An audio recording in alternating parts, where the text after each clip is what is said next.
Now it's time to take a look at Eriksons' theory of psychosexual development. So if you remember, he was the second theorist I had mentioned in the overview video. So here is Erikson, and his theory was actually greatly influenced by Freud's theory, but he emphasized the role of culture and society. So culture and society played a role in his theory.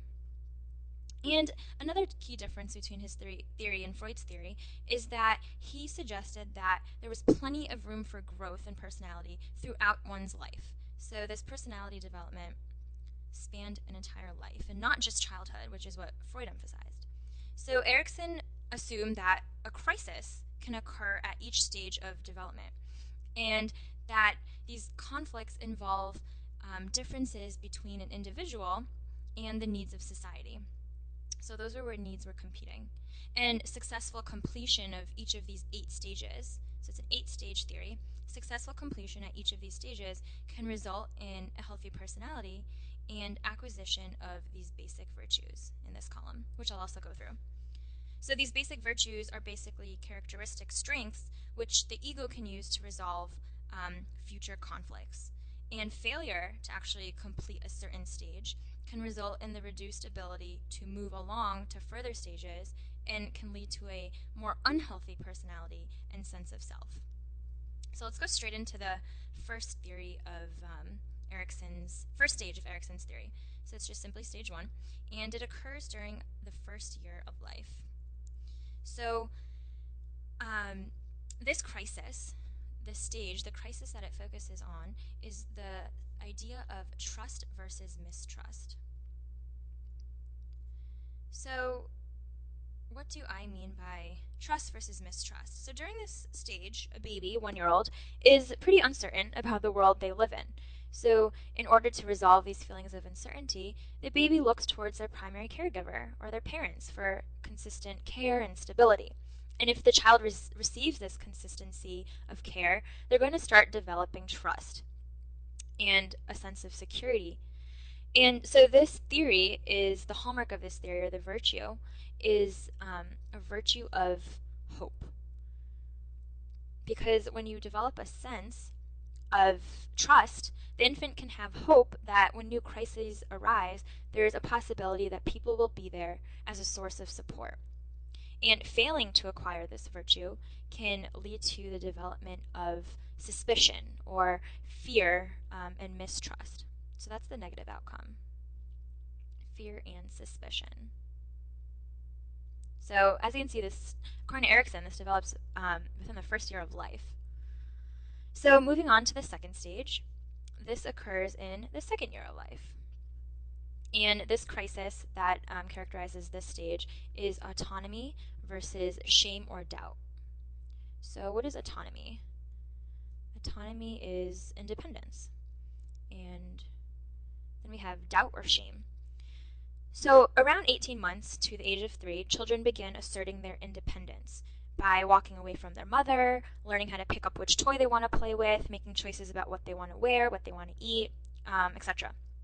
So obviously the child is gaining a sense of independence and autonomy. And Erikson says it's critical that parents allow children to do this. It's critical that children are able to explore their limits of their abilities within an encouraging environment, obviously.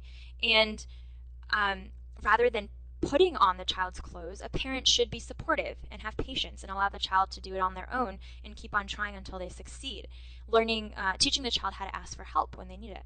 So parents need to encourage their child to be independent, but at the same time protect the child so failure is avoided.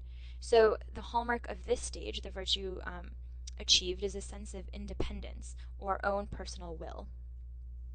And a negative outcome that can occur if the child is overly criticized or overly controlled is that they start to feel inadequate in their ability to survive. So they could start lacking self-esteem and start feeling shame or doubt in their abilities. So those are the negative outcomes. Now the third stage is occurs between the ages of 3 to 5 years. So in this stage, children assert themselves even more frequently. So the crisis here that is taken a look at is initiative versus guilt. So during this period, the primary feature involves the child regularly interacting with other kids at school. So obviously, play is central to this stage. Children are playing, they're learning how to explore interpersonal skills, they're learning how to initiate and plan activities. So they're starting to feel more secure in their ability to lead others and make decisions. So Erikson said at this stage, a kid will ask a lot more questions. Um, and so here their virtue that they're going to reach is purpose. They feel they have a sense of purpose in what they do and the choices and decisions they make. And if this tendency to ask questions and have curiosity is squelched, so if a teacher or a parent overly criticizes and controls the child, they start to develop guilt. So the child may feel as if they're annoying to other people, and they'll start to act more as a follower versus having that self-initiative and drive and purpose. So too much guilt can make the child actually really slow in interacting with others, and it can kind of inhibit their creativity. But obviously, this comes with a caveat because some guilt is necessary. Otherwise, the child wouldn't know how to have self-control. So they need to have limits. That's important in this third stage. So a negative outcome of this is having a sense of guilt or feeling inadequacy.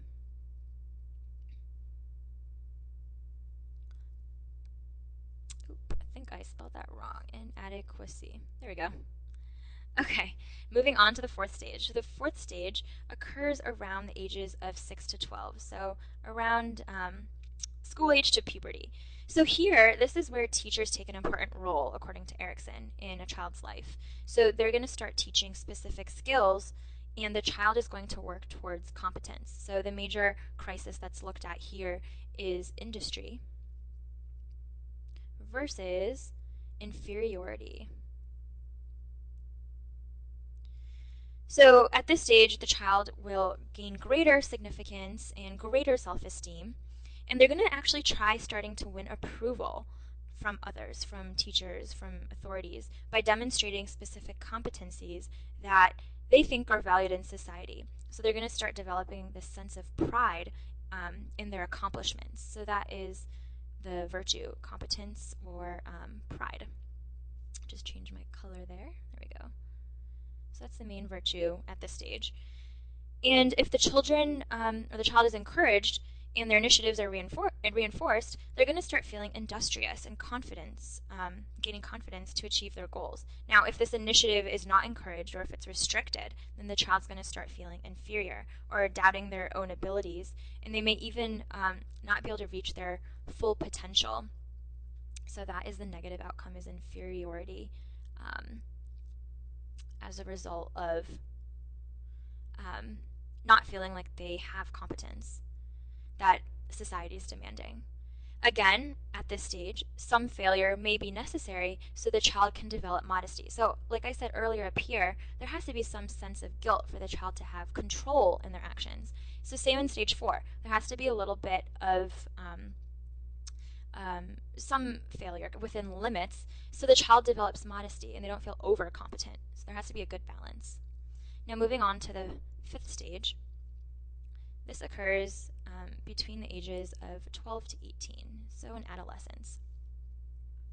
So this is a transition from childhood to adulthood, and this is probably one of the most important roles in Erikson's personality psychosocial development theory.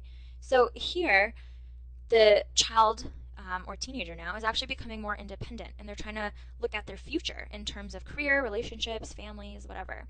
So they want to start feeling as if they belong to society and if they fit in. So this is a major crisis looked at here, is identity versus role confusion. Now, in this stage, the child has to learn the roles he'll occupy as an adult. So he may or she may actually re-examine their identity to try to figure out who they really are. And body image plays a huge role in this because the body is changing during this time of age. They explore possibilities and more based upon outcomes, and they start to form this identity as a result of this exploration. Now, failure to do so can result in things that the child may say, like, I don't know what I want to be when I grow up, and this can lead to role confusion. So the positive virtue that first comes out of this is fidelity, or an ability to see oneself as unique and an integrated person, as we're trying to identify who we are. Now, the negative outcome of this results in role confusion, obviously, and it can also result in confusion of who one is. It could cause rebellion and feelings of unhappiness. So those are the hallmarks of a negative outcome at stage 5. Now, stage 6, we're moving into young adulthood. So around age 18 to about 40, young adulthood to adulthood. So here the crisis that's being looked at is intimacy versus isolation.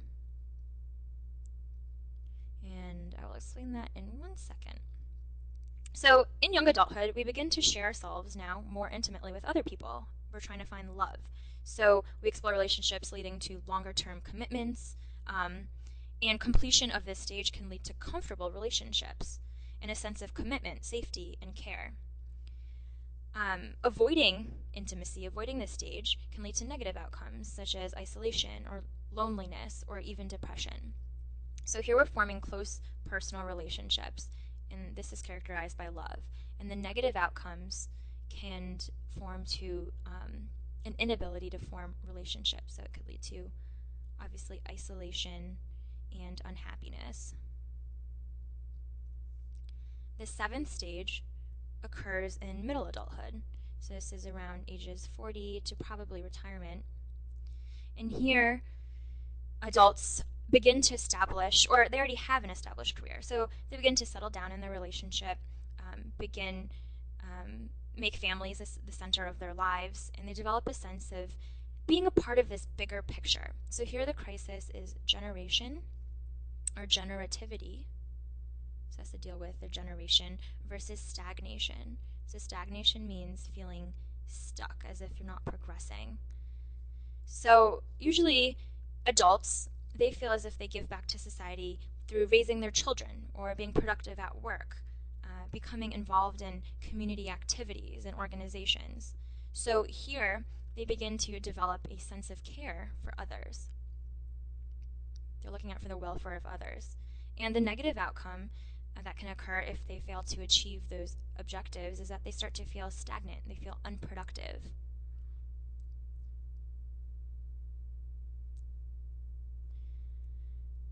All right, and the last stage of Eriksons theory occurs from ages 65 and older until death. So here we're senior citizens, and we tend to slow down our productivity. We've accomplished a lot in life that we've wanted to, or we may not have, which could lead to negative outcomes, as we'll see. But now we're exploring life as a retired person. So here, the major crisis is integrity versus despair.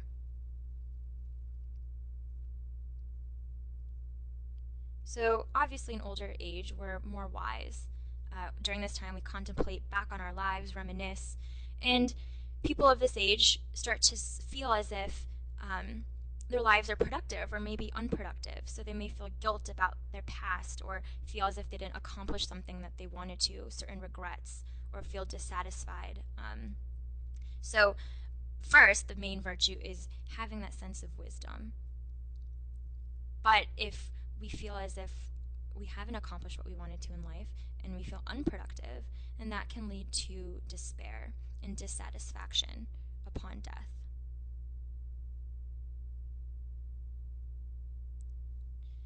So success in this stage will lead to wisdom, and wisdom is what enables the person to look back on their life with a sense of closure and completeness, and to also be able to accept death without fear.